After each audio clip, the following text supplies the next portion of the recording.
はい、皆さんこんばんは。本日はエセックス大学セミナーにご参加くださり誠にありがとうございます。SIUK 留学コンサルタントの広田と申します。どうぞよろしくお願いいたします。本日のセミナーは MA 移民研究学及び社会学、修士課程全般についてということで、エセックス大学の社会学部で指導されているドクター・ジグーにお越しいただいております。あと、エセックス大学のリプレゼンタティブのエドムンドさんにもお越しいただいております。まず最初に教授のプレゼンテーションをしていただくんですけれども、プレゼンテーションの後に質疑応答の時間を設けます。プレゼンテーション中でも結構ですので、ご質問のある方は Zoom のチャットボックスよりお気軽にコメントください。コメントは英語でも日本語でも結構です。せっかくの機会ですので、社会学コースのことでも、エセックス大学全般のことでも大丈夫ですので、いろいろご質問いただければと思います。So now is the time for the presentation. Over to you, Dr. Gigoux. Thank you. Thank you very much. Thank you very much, Atsuko. Konbanwa. My name is Carlos, and I am a lecturer in the Department of Sociology of the University of Essex, and I am the director of the Master's and Master of Science in Migration Studies, and the Deputy Director of the Center for Migration. So a lot of titles, but what matters is that today I'm going to share with you a reflection on forced migration and human rights. I am very happy to be talking to you today because I have a special connection to Japan. So I will tell you a little bit about that as I explain this topic. I am very happy that we're going to reflect on an issue that is so important for situations that are happening in the world today and that are very important to address. So I'm going to give you a talk that is going to be very similar to the way I teach when I teach my students at the University of Essex. So not only you understand the topic, but also you have the possibility of experiencing how a lecture is developed in a university in the UK. Okay, so let's get into business. I think it's very important when you go to a university or to any program that you get to know who your lecturers are. Who are they? Who is this guy today talking to you? Well, as I mentioned, my name is Carlos. I'm originally from Chile, Chiriquín, and I've been in the UK for over 15 years, and I work in the University of Essex. I studied sociology, that's my discipline, but my area of expertise is sociology of human rights. That's my focus. And in that sense, I work in two fields. One is I work on indigenous rights, so the rights of indigenous peoples. And in that sense, I've been to Japan, where I've been in Hokkaido, working and understanding the complexities surrounding the Ainu, also in Taiwan and in some South Pacific islands. That's one area of research, but I'm not going to talk about that today.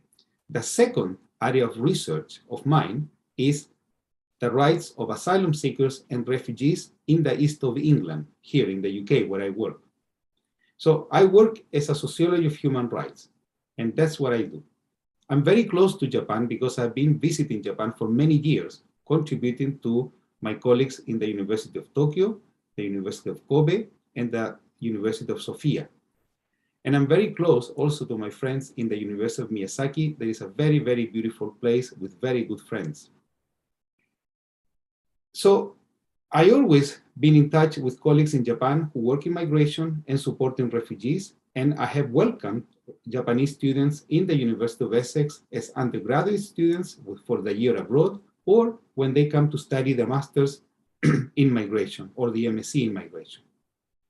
But also, I am involved not only in my capacity of research, but also supporting students. So I'm the director of the first year students in Essex, all sociology students, and also I'm in charge of the master's and the MSc in migration studies. So I'm very close to the students in migration, and I'm very happy to work with them. So today I'm going to present you a topic, and then I'm going to give you some examples of how we actually work in the field, and then I'm going to explain a little bit more in detail about our own programs of studies, okay?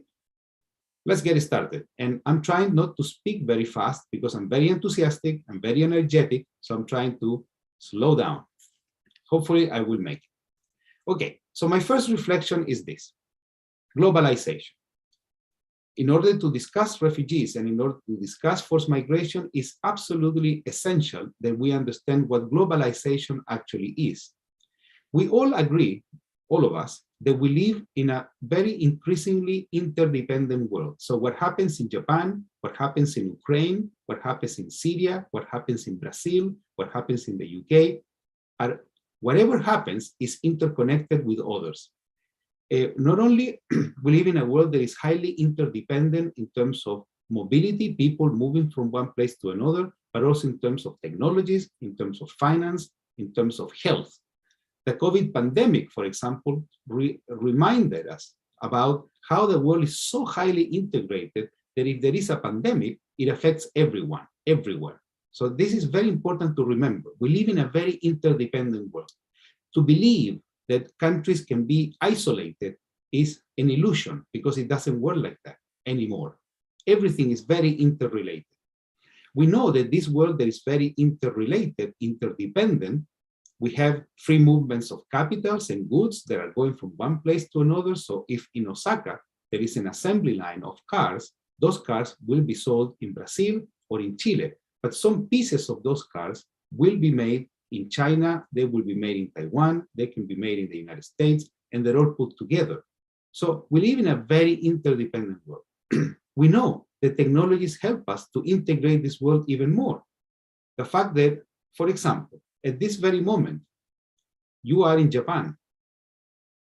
My colleague Edmundo, who's going to talk to you a bit at the end of this talk, he is in the UK, and I myself, right now, I'm in Chile. So we're having a seminar with people from 3 different countries. And this is very interesting. And this is allowed because of the internet, it's allowed because of computers, softwares, new information technologies. We know that the world is interdependent economically, as we talked about finance and everything else, but economically too, in terms of mobility. I am from Chile, but I work in the UK. I'm a migrant and I work in a different country. I visit Japan and I visit Taiwan and I go there to work and I'm moving from one place to another. The world is very interdependent. We know this very much because there are global conflicts that are happening in different places that affect other countries, like, for example, the Ukrainian conflict right now. And also it's very interdependent in terms of the climate and environment, because what happens in one place affects in other places. If the forest is destroyed in Brazil, it will affect Japan, it will affect Chile, it will affect the UK. If you see, so if we pollute the waters, if there is pollution and contamination, it will affect different countries. I needed to explain to you this because it's important that when we discuss forced migration, we understand the context. So let's get more into this. I'm just putting some information here. I don't want you to go through everything. When we are giving lectures, we don't want you to memorize this. We're just giving you points so you can reflect. One of the things that is very characteristic of the world in which we live is the increasing numbers of people moving from one place to another. This is facilitated by transportation. This is facilitated by money exchange. This is facilitated by a number of things. So certainly, international migration has grown exponentially. We know also that there is a pressure of international migration going to some countries more to another. If we're talking about broadly international migration, we know that Europe and North America are very important places where people want to migrate to because of economic opportunities. But we need to remember also that there are many countries who send more migrants than others for a different reason. Like, for example, India or Mexico or China, who are countries who are sending migrants, not because the countries are sending them, but because migrants are coming from them to other countries too. We also know that there are many movements of people that are moving from countries who are neighboring to other countries, either for economic reasons or escaping conflict.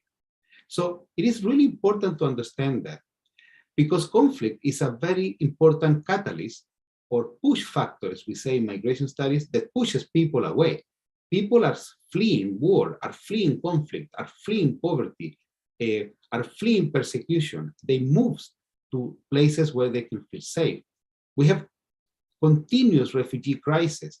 We have crisis in Central African Republic. We have the Democratic Republic of Congo in the past, Myanmar.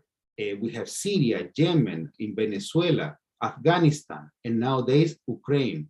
It's not that one refugee conflict is solved and then starts another one. No, it starts one, then comes a second one, a third one. They start piling up, one after another. So it's very important to understand that people migrate constantly around the world because they want to, but many, many times because they have to. So this is important to remember. So when we're talking about refugees in particular, so people who have to flee, now we have a very good example of that. If I gave this talk a few years back, I would have talked mainly about Syrian refugees, because there was a really big crisis at that point. It still remains a big crisis. But now we need to add to that one the Ukrainian crisis. And we talk about 12 million Ukrainian citizens who have been displaced from the places where they live. Still, most of them have been displaced internally in Ukraine, so they live in other regions of Ukraine. And we have up to 5 million, almost 50% of them who have moved to neighboring countries around Ukraine, who are living there. So at the moment, the United Nations High Commission for Refugees regulates the context of situations of around 22 million refugees around the world. In particular, there is a mandate for Palestinian refugees that is a very specific refugee protection scheme that the United Nations enforces. And we have over 4 million people claiming asylum around the world. Those numbers are always very sketchy. They can be different because we never can measure exactly how many people are claiming asylum, how many people are asylum seekers. Now, here is something that is very important. And I always tell my students, when we discuss these things, we need to understand exactly what we're talking about. Who is a refugee? A refugee is someone that is defined by the United Nations Convention in 1951. It's someone who is unable or unwilling to return to their country because of fear of persecution. And that fear of persecution can be because of race, religion, nationality, because they're a member of a specific group, or they're afraid of political persecution. So a refugee is someone who has to leave because they fear for their safety, the safety of themselves and their families. Once that person arrives to another country, they claim asylum. And that country has the obligation to listen to the claim and take a decision. I'm accepting you as a refugee because we believe that you have genuine claims to refuge, or we don't accept you. This is very important to remember. So once a country accepts you as a refugee, then you become a refugee and gives you a number of different rights, human rights that are applicable to you in that country. In my own family, this happened with one of my aunties many years ago, who became a refugee for political reasons, and then she was given protection by the Italian government.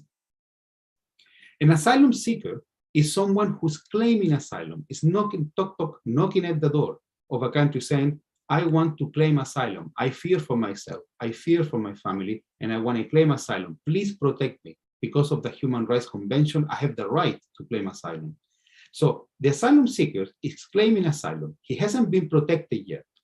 And this is important for you to remember. Many people are asylum seekers. They haven't been given yet the protection of a refugee. All right, according to the Refugee Convention, they're claiming asylum. In Japan, for example, the Japanese government doesn't really give too many, doesn't accept many refugees. It's very, very strict in that. But there are a number of different people in Japan claiming asylum.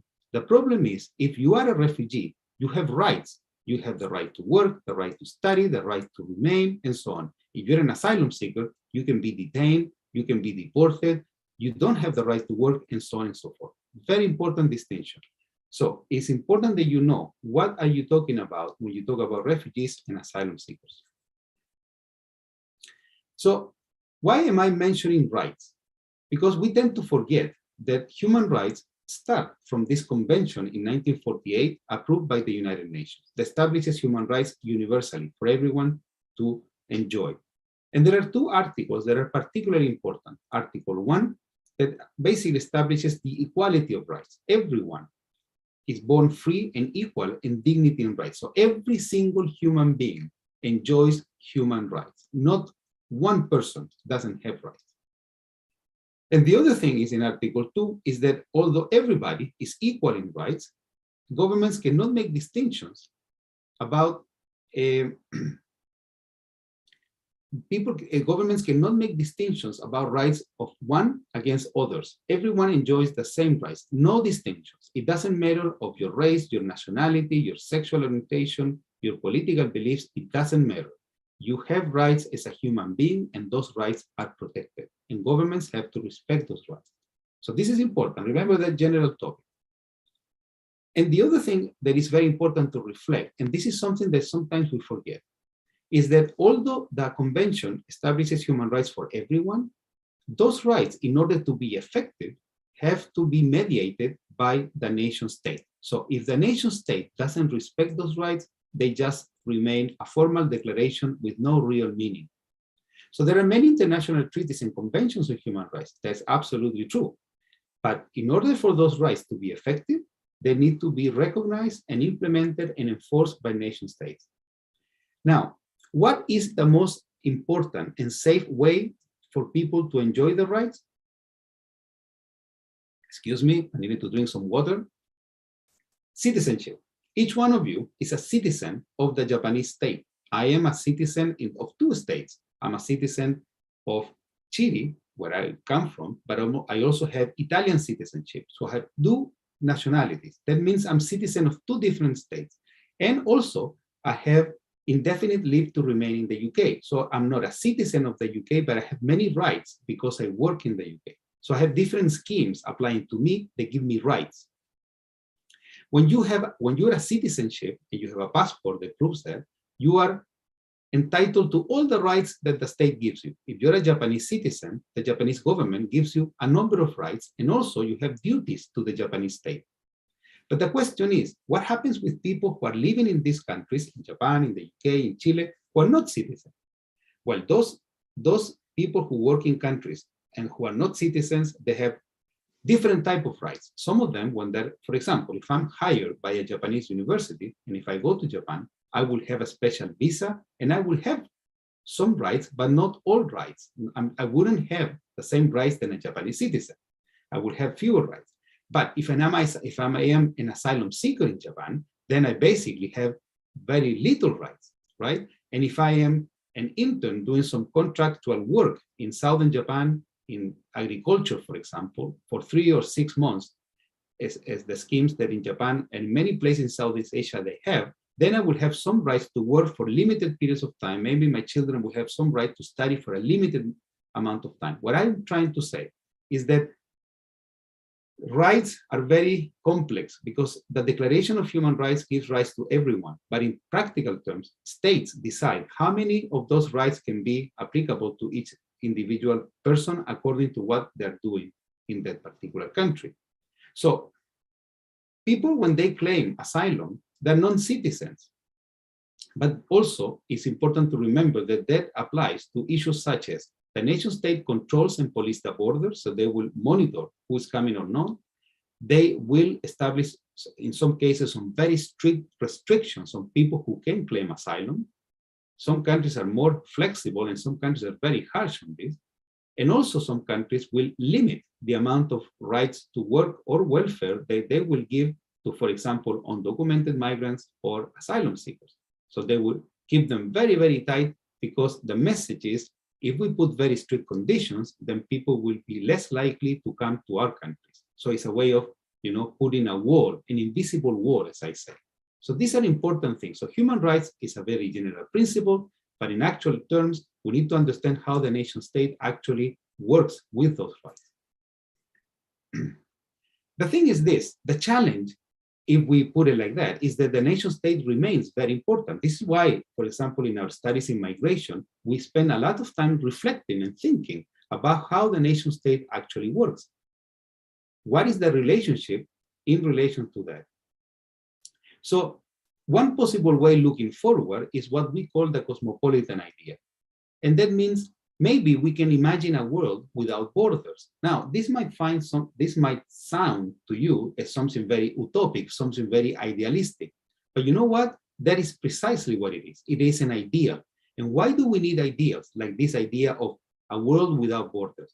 Because if we think like that, we can move towards that. We can make the world a much better place for people who are moving from one place to another. You might think that this is very utopic, but let me give you an example. It's not so utopic. The European Union. The European Union is a membership of 26 nation states who abolish, in fact, the borders. So people in the European Union can move from one place to another without asking permission. They can work in one country or another without asking anything. They just can move on.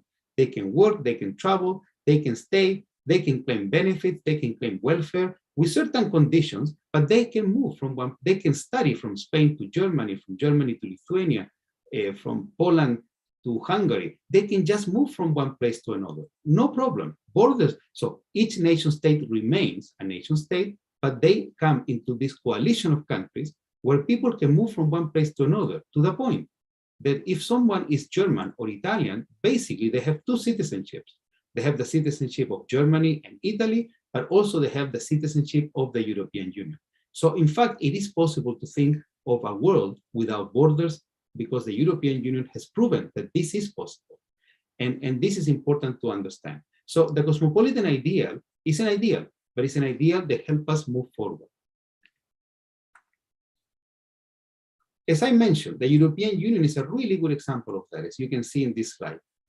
So the cosmopolitan ideal becomes a reality in the European Union. Look at this. It became as an economic union, and eventually it becomes a more social, cultural, and political union.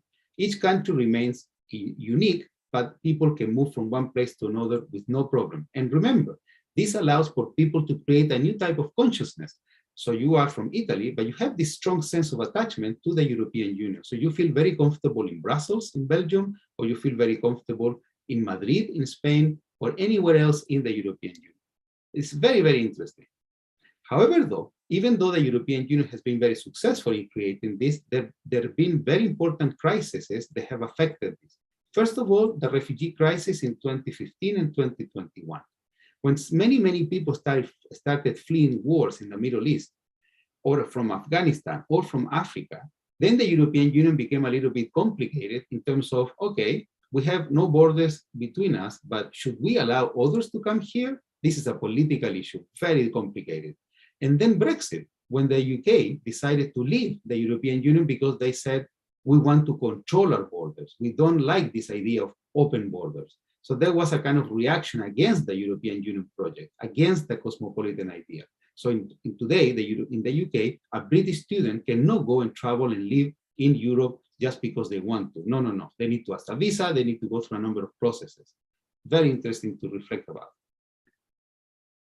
So cosmopolitanism is an ideal, and I'm highlighting this because it's important to have ideals. It's an ideal that we can move forward. So we need to understand that in that context, the global dimensions of conflicts, or for example, the global dimensions of climate change, of poverty, are very important push factors that pushing people away from their countries. But also we recognize that countries have become more and more strict in terms of establishing restrictions to people coming as refugees and asylum seekers. And we have mentioned that. The UK has become more and more restrictive in terms of that. Japan is very restrictive from many, many years. So it doesn't basically have any refugees, and it's very strict with asylum seekers. The United States have established the walls that you probably remember with President Trump, a very complex relationship with migrants coming from the South in the United States. So this talks about a number of different reactions of nation states who are not comfortable with the cosmopolitan idea. But also we know that in many cases, discrimination, racism, and prejudice also has targeted specific groups of migrants because of their race, because of their religion, because of their ethnicity, because of the place where they come from, and they're singled out, they're targeted. And this creates a whole range of problems too. So I always say to my students in Essex, it is important to fight for the cosmopolitan idea. It is important to remember that this is an idea that helps us to reflect on the way our nation states are responding, reacting to asylum seekers and refugees. And we need to remember that human rights are very important to protect refugees and asylum seekers. Therefore, we need to understand what human rights are, what are the conventions and international treaties that regulate human rights in relation to migrants, refugees, and asylum seekers. We need to understand the language that human rights narratives use, and we need to know it very well. And we need to remember that NGOs, national NGOs, international NGOs, universities, and civil society in doing their work, supporting undocumented migrants, supporting refugees, supporting asylum seekers, they're basically in their action developing this cosmopolitan ideal. Because when I work in Essex, supporting an asylum seeker, I'm not making a distinction about who this person is. I'm working with that person because of the rights they are entitled to.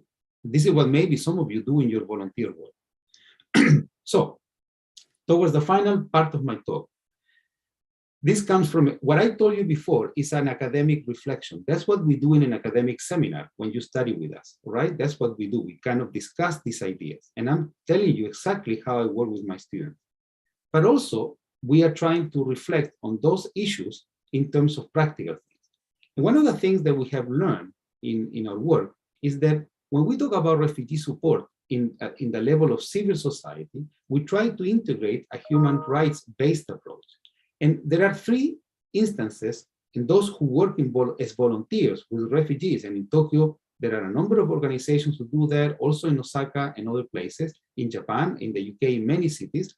There are three basic stages. The first one is rescue, basically, and this doesn't happen in Japan because it's not directly connected to specific areas.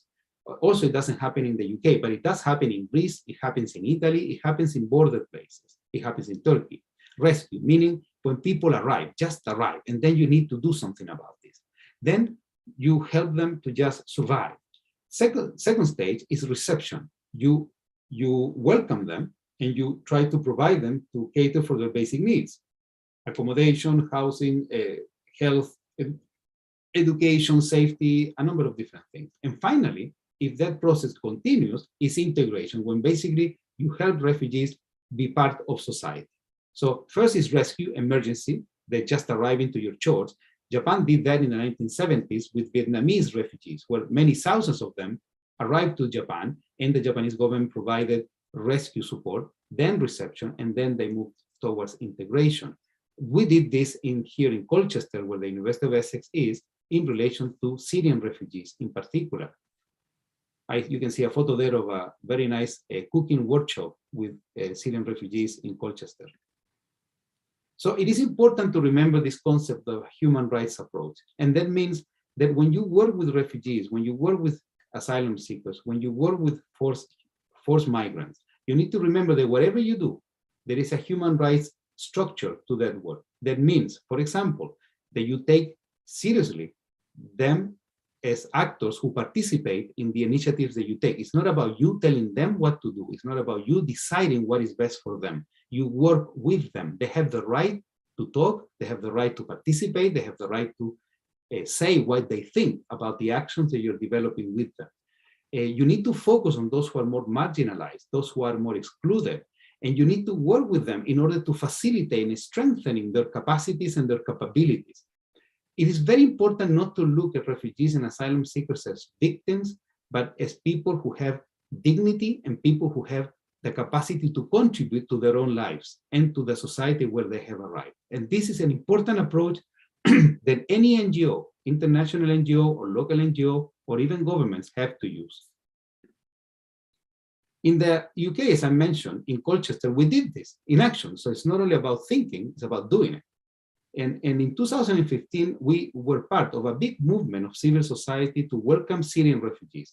And we did this in a number of different levels. First, by raising awareness campaigns to let people know that there was a crisis in Syria, there was a civil war, that people were suffering, that people were living in Calais, in France, waiting to come to the UK. And we tried to create consciousness in British society about the Syrian refugees, that we should do something to help and support them.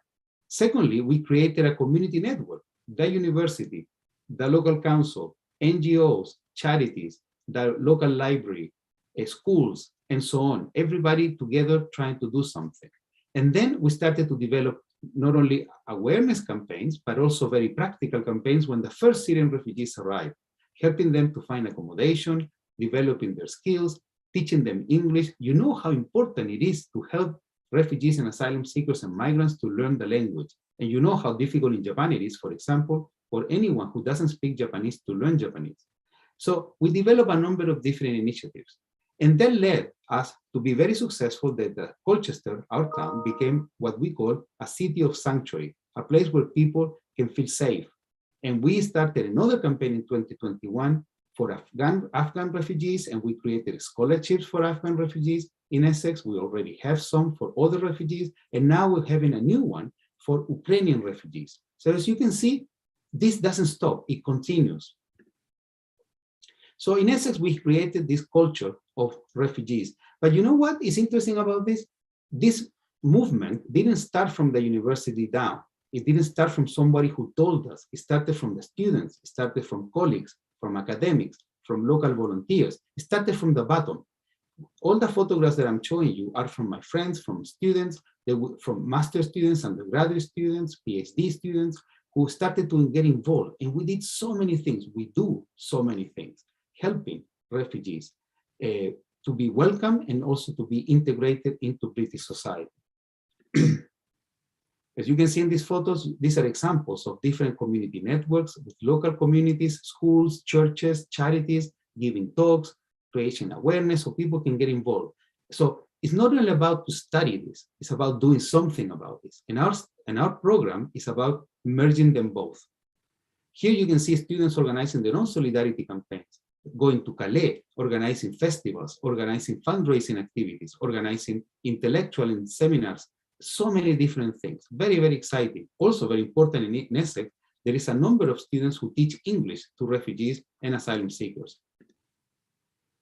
So the University of Essex created a number of different scholarships, not because the university on its own decided this, but because there was this movement that helped all of us in Essex, management, the president of the university, students, staff, to come together and say, we want to do something. And we came together and we did something. As I mentioned, we have refugee scholarships, and now we're going to create a new scheme for Ukrainians who can apply for scholarships in Essex. So it's very important to understand that when you study something, it's not only about studying, but it's about doing. So to study forced migration has a number of different elements. As I mentioned, this is a summary of what I've said. We need to understand the global context. We need to understand the human rights framework. We need to understand there are many myths surrounding migrants and refugees that are important to tackle and challenge to avoid discrimination. We need to remember that there are obligations of the state towards refugees and asylum seekers.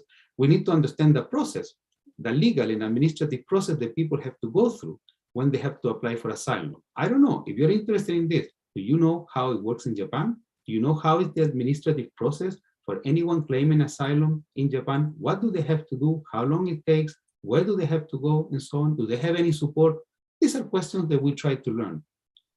We need to understand the history of refugees. I mentioned, for example, in Japan, the case of Vietnamese refugees in the 1970s, like in the UK with Polish refugees beforehand, refugees from Spain, refugees from Latin America or from Africa. Different times in the past where people were welcome. It's important to have a memory. We need to talk about social integration. We need to talk about how to support volunteers, how to work with other community organizations in order to support. These are just summary points. In that sense, in our department, in our university, we have the Center for Migration Studies. My friend Renee, she is the director of the center, I'm the deputy director. And in that sense, people who come to study with us in migration, forced migration, refugees, etc., we have a structure that is very interesting. First, we have education, so we have PhDs, we have the masters in the MSc, and we have undergraduate studies where people study migration modules, courses. We have a community engagement project where students can go and work as volunteers in small internships in organizations. And we have partnerships with universities across the world, as I mentioned in Japan, with the University of Tokyo, Sophia University, and Kobe University. So we do this. So we do research, we work in education, and we work with community organizations. So just to finish, what is the difference between the master's and the MSc in migration? Well, first of all, you need to remember, if you study with us, you will have a specialized colleagues like me who are going to help you understand migration as a concept, as an issue. And there are many colleagues who teach migration in different areas of expertise. You have different subjects. You're going to learn methodologies of research because this is a sociology-based migration course. That means you will learn either quantitative skills if you're going to do the master's in migration, or quantitative skills if you will do the master in science in migration. And it's a year-long program, right? You have 3 terms. You go to classes in first term, second term, and the third term, you work on your dissertation project. You can also apply for small internships if you want to gain experience. And also, if you're thinking forward, you can even talk with us thinking about, I would like to do a PhD ahead. Or if you're focusing on working in professional capacity in Japan or anywhere else in relation to migration, you can talk with us and we can help you think about this, okay? So how does it look? Well, you don't have that many modules, but you do have some modules here. You can check them online, right? And then you can have a look at this in more detail. But you have some subjects that are very specific to migration, like in this case, the MA migration studies, and you have some options, and then you do write your dissertation. So you have to take some modules, you have to, like let's say migration theory, you have to, sociological research design, you have to, that's the one that teaches you qualitative methods. And then you have options that you can take from other departments, like for example, the context of refugee experience in another department, you can take it as an option.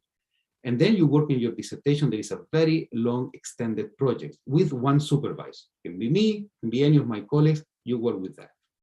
If you're doing the MSc in migration studies, instead, you have a much more, the more focus is on methods, quantitative methods. So you can use statistics to work with migration. And this is really, really important as well. So also you have some options, but some modules that you share with the masters and some others that you do on your own with other students who are doing quantitative methods. So this is something I will really tell you, if you're thinking of doing a master's or an MSc in migration studies, you email me and you ask me questions, and I'm really happy always to support and guide Japanese students in their way to university in the UK if you want to do that. We have the program of internships, as I mentioned. If you come to study with us and you have and your English level is good, then you will have the possibility to work in one of our community partnerships organizations for a short period of time. It can be between 2 or to 4 months, sometimes even longer, if you want to contribute and you will be between a volunteer and a young intern, you will kind of work that out. And I will put you in touch if you want to come here with other colleagues who have done this before, so you can talk with them in that process. And some students have done their internship and do the research about their particular organization when they write their dissertation. Here you have a beautiful photo of Mackenzie, who was one of our students doing her internship in refugee action in Colchester with Maria, who is the CEO. So if you want to discuss anything of this, you just send me an email to the email that is there, and you ask me questions. Feel free. I'm always happy to respond to students' inquiries, and I will be very happy to guide you through this process. Okay, I think I've spoken quite a lot. I hope you have managed to follow what I've tried to say. In a nutshell, in a very succinct and very summary way, what did I say? First, if we are serious about studying migration, we need to understand migration academically, conceptually. This is the first part of my talk. Secondly, we need to understand human rights, how human rights operate within that. And third, we need to understand how these conceptual and theories of migration and human rights approach work in practice. And in our center, in our master's in the MSc, we're going to give you the possibility not only to reflect, but also to engage, to learn new experiences supporting migrants and refugees, but also to bring your own questions and your own experience in that process. And that's what we're really happy to do all the time. Okay, so I'm going to leave it there. And if you have any questions, please feel free to ask me now, or later you can send me an email. So thank you very much. Thank you very much. Thank you, Doctor, for the presentation. 皆さん、ご質問がありましたら、ぜひチャットボックスでお気軽にお知らせください。英語でも日本語でもどちらでも大丈夫で、この社会学のコースについてでも大丈夫ですし、社会学のコースに関係のないエセックス大学の全般に関することでも担当官の方もいらっしゃいますのでお答えできますから、コメント欄にお気軽にコメントください。So, Doctor, after finishing MA migration or MSc migration, what kind of occupation do students tend to get, like after graduation? Thank you for the question. Well, many of our students will work in migration. So, for example, one of our Japanese students who finished a year ago, now she's working in migration support in Japan.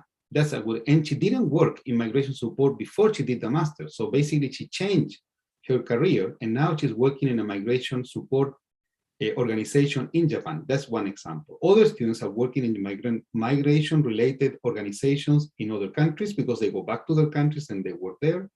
And in the UK, some of our students are working in the UK in migration support. So in fact, it's very professionally orientated. Now, we cannot guarantee that you will work in one of these organizations because you need to apply, obviously, but we will help you in that process. And that is very important, okay?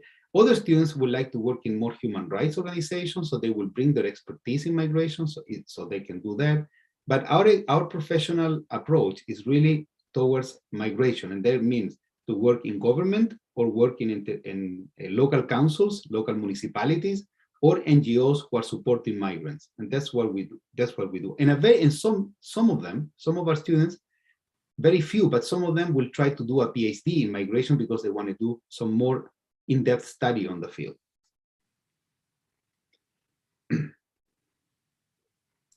Thank you so much. And what is the biggest difference between MA migration and MSc migration? Okay, that's a very important question. I will tell you straight away. I'm going to tell you the answer, but I will say, go to the website and read what modules are taught in each one of them. But the difference between the two is this. Both of them focus on migration. The difference are the methods. The Master of Migration uses qualitative methods, interviews, focus groups, questionnaires. It focuses on understanding the experience of migration, of migrants, of organizations, of volunteers, using qualitative methods. Instead, the MSc is more statistical based. So you need to learn a statistical methods. And there is a high concentration of you understanding how to understand a survey, how to understand data, and so on and so forth. If you are doing the MA, you can take an option, doing maybe one module in quantitative methods, you have a little sense. But if you're doing the MSc, you really need to work hard on that. And okay, so it's about the method. That's the difference between one and the other. Thank you. So it sounds like MSc is more difficult to me because it requires more mathematics, like background. No, a good question, Atsuko, but it's not really like that. In fact, let me refer to this. Our latest Japanese student, the one that is working now in Japan, she did the MA in migration, but she was a bit concerned about the quantitative part, so she didn't want to do the MSc. But she did the MA. However, though, she took some of the quantitative modules as options, and eventually her dissertation used quantitative methods. Oh, you see?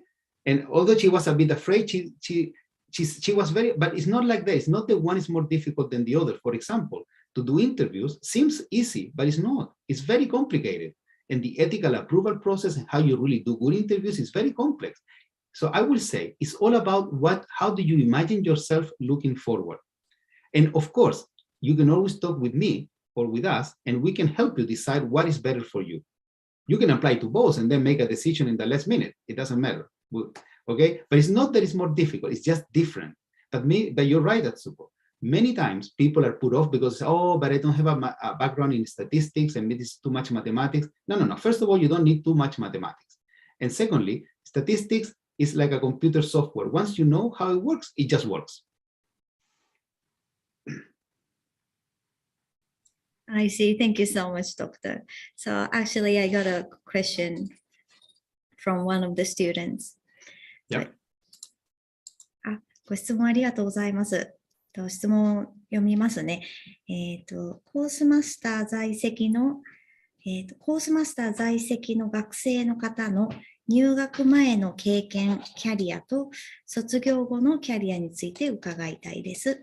で、2個目がビジネスと人権に興味がありますが、そういったテーマでの研究や授業はありますでしょうか。ありがとうございます。卒業後のキャリアについては先ほどお伺いしたので、在籍前の経験とかについてお伺いしてみましょうかね。ちょっと待ってくださいね。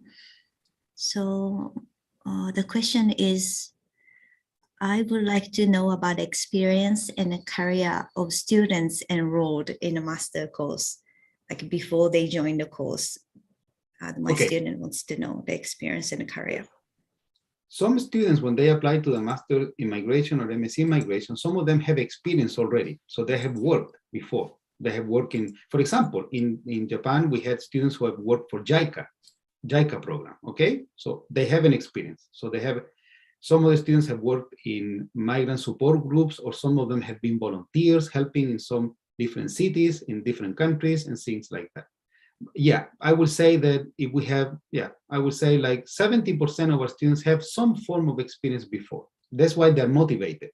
And then we have a small number who don't have any experience, but they have the interest to learn. So they come here with no experience, but they will learn from the experience of their other colleagues.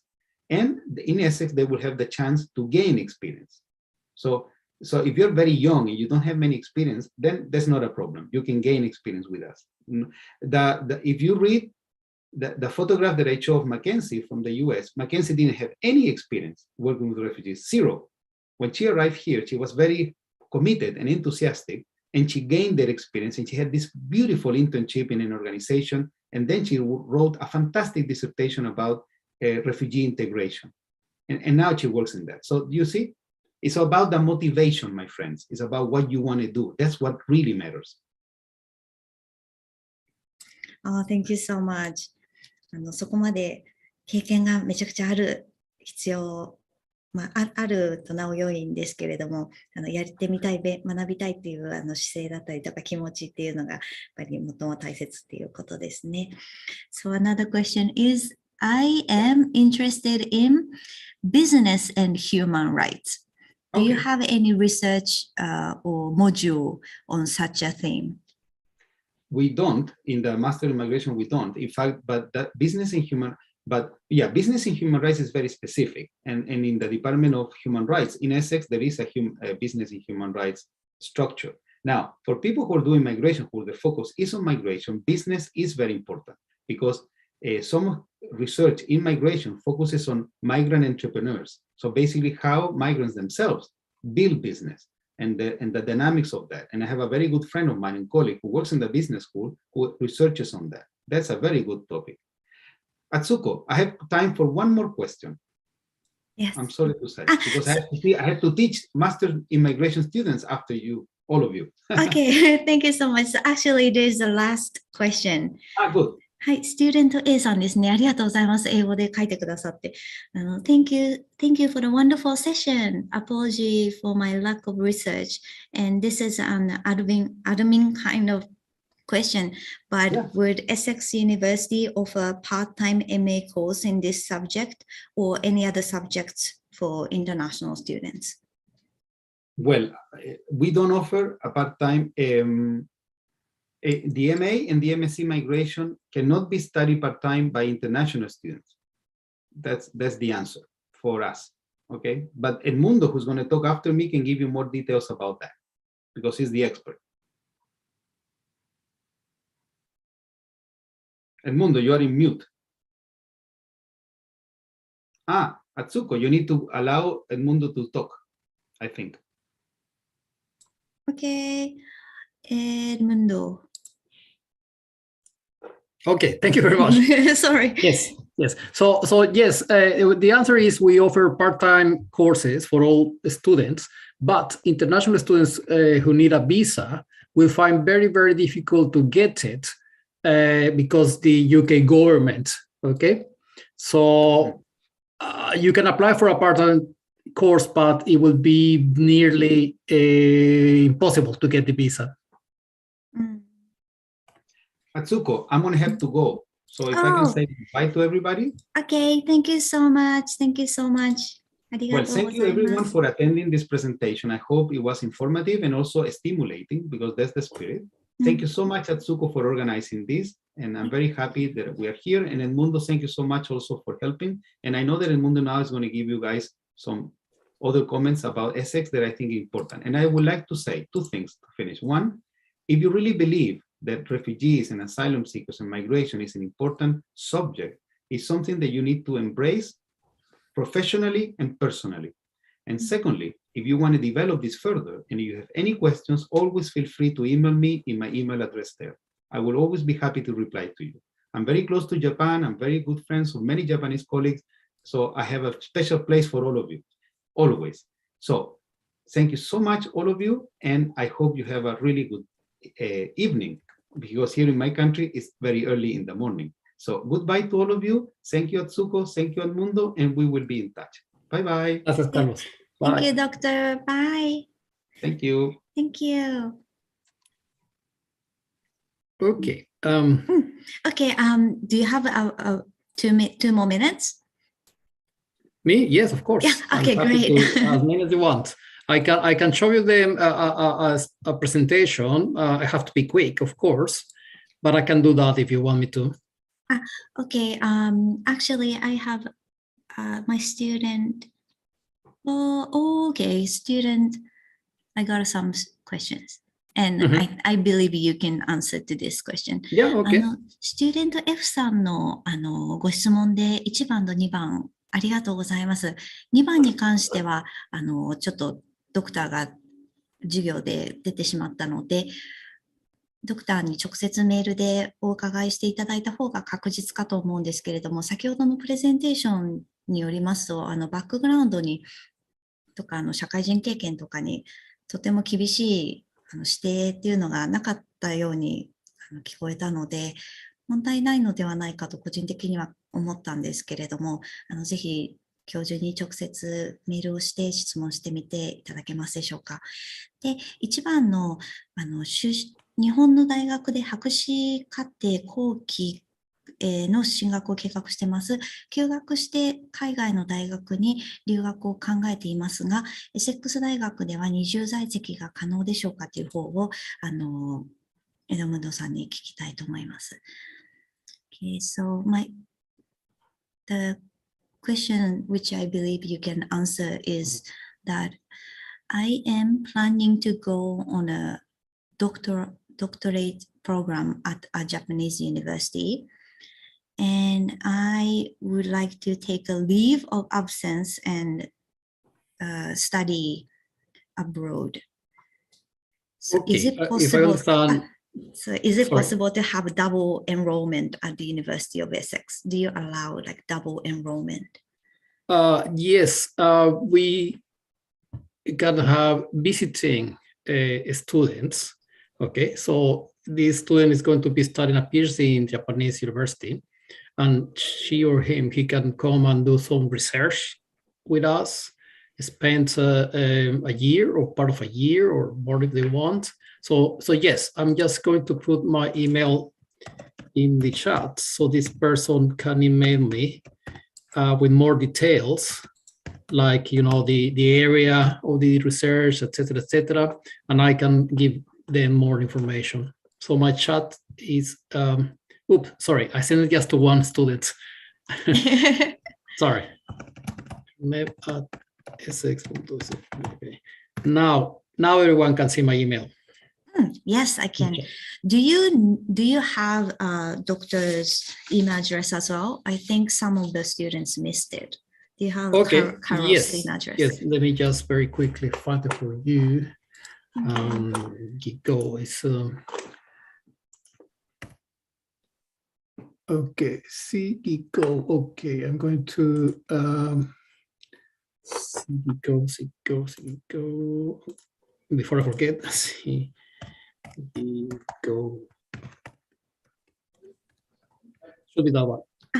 じゃあ皆さん、今日のズームが終わっちゃったら、このチャットボックス消えちゃうので、今タイプしていただいたイメールアドレスをコピー&ペーストとかスクショなどをして保管していただいて、一番上の方が担当官のエドムンドさんなので、アドミン系の質問はエドムンドさんにして、先ほどのドクター・カルロスの、コースについての説明は下の方のメールアドレスにしていただければと思います。あと、スチューデント G さんからいただいていた質問で、職歴に関してですね、これもドクターに直接聞いていただいた方が確実ではあるんですけれども、私のなんていうのかな、考えというか、解釈では、ボランティアのインターンシップフルタイムの職歴ないのですが、NGO のプロジェクト経験というのも、十分な職歴の一つになり得るのだと思っておりますね。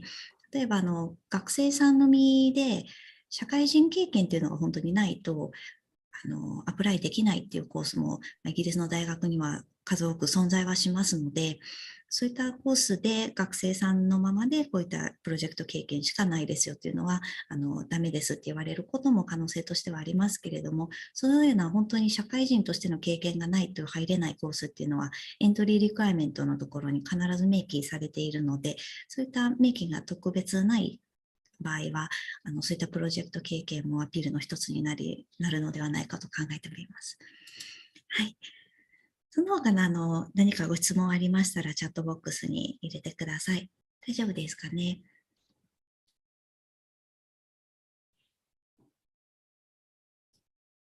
Okay, thank you. That's all for today. Thank you so much for your time, Edmundo. Thank you. Thank you very much, everyone. ありがとうございました。皆さん、エッセックス大学に出願されたいとか、もうすでにオファーをもらっているっていう方とかいらっしゃると思うんですけれども、はい、もしこれからエッセックス出願してみようかなと思っていらっしゃる方は、2023年は今年の秋口、今年の10月に出願が始まりますので、10月に出願できるように今からパーソナルステートメントとかコースサーチとか進めていただければと思います。はい。ありがとうございました。Thank you so much for today. Bye everyone. Bye. Have a nice day.